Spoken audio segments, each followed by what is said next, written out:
126 పాకిస్తానీ జవాన్ల మృతి.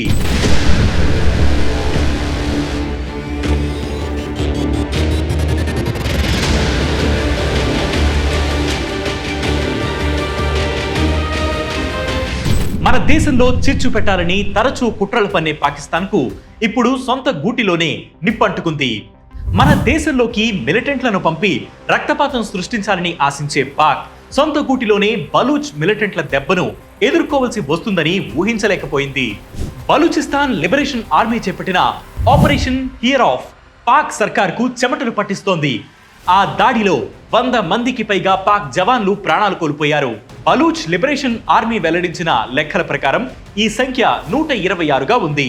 మరి ఈ దాడులు ఎందుకు జరిగాయి, అసలు ఈ వివాదం ఏంటి, ఈరోజు బిగ్ స్టోరీలో తెలుసుకుందాం.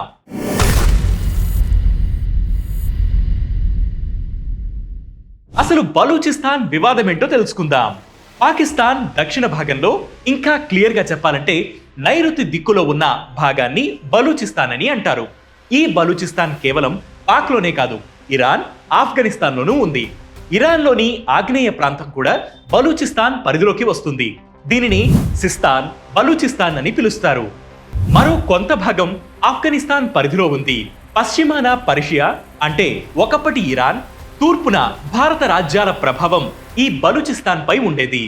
మొఘల్స్ వచ్చే టైంకి బలూచిస్తాన్లోని పశ్చిమ భాగం పర్షియన్ సామ్రాజ్యం ఆధీనంలో ఉండగా తూర్పు భాగాన్ని మొఘల్స్ తన అదుపులోకి తీసుకున్నారు. అయితే పరిపాలనా బాధ్యతలను మొఘల్స్ కాలాత్ ఖాన్ కి అప్పగించారు.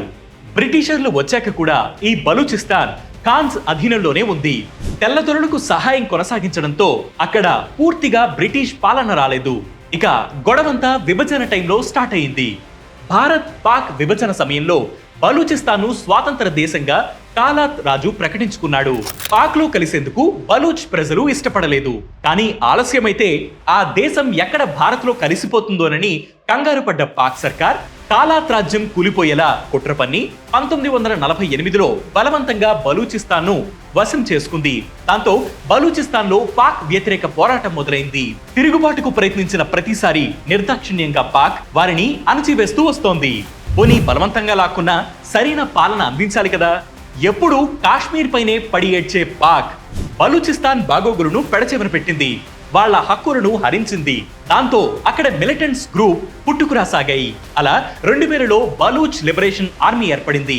పాక్ సర్కార్ తమ భూభాగంలోని వనరులను దుర్వినియోగం చేస్తోందని, ప్రజలకు ఉద్యోగాలు కల్పించకుండా వారి హక్కులను హరిస్తోందని బలూచ్ లిబరేషన్ ఆర్మీ చెబుతోంది. ఈ మిలిటెంట్ గ్రూప్ లో దాదాపు 6000 మంది సభ్యులు ఉన్నారు. గతంలోనూ పాక్ లో అనేక దాడులు చేపట్టిన ఈ గ్రూప్ ను ఉగ్రవాద సంస్థగా పాశ్చాత్య దేశాలు గుర్తించాయి. పాక్ లో బలూచ్ ఉద్యమం సన్నగిల్లిందన్న టైంలో మరోసారి భీకర దాడులకు పాల్పడి బిఎల్ఏ వార్తల్లో నిలిచింది. సైనికులు, పోలీసులు, అధికారులే లక్ష్యంగా బిఎల్ఏ ఈ దాడులను చేపట్టింది. ఈ దాడులు ఇంకా కొనసాగుతాయంటూ ప్రకటన సైతం విడుదల చేసింది. అయితే అమాయక ప్రజలను సైతం మిలిటెంట్లు బలి తీసుకుంటున్నారని పాక్ పేర్కొంటోంది. చైనా పాకిస్తాన్ ఎకనామిక్ కారిడార్ లో బలూచిస్తాన్ కీలక పాత్ర కావడం, భౌగోళిక రాజకీయాల పరంగా కూడా పాక్ కు బలూచిస్తాన్ ముఖ్యం కావడంతో అక్కడి పరిస్థితులను ఆ దేశ సర్కార్ ఎలా ఎదుర్కొంటుందనేది ఆసక్తికరంగా మారింది. ఇది వాటి బిగ్ స్టోరీ. ఇలాంటి బిగ్ స్టోరీస్ కోసం ప్రతిరోజు సాయంత్రం 6 గంటలకి వెట్ న్యూస్ యాప్ ని ఫాలో అవ్వండి. దాంతోపాటు వెట్ న్యూస్ తెలుగు యూట్యూబ్ ఛానల్ ని సబ్స్క్రైబ్ చేయండి.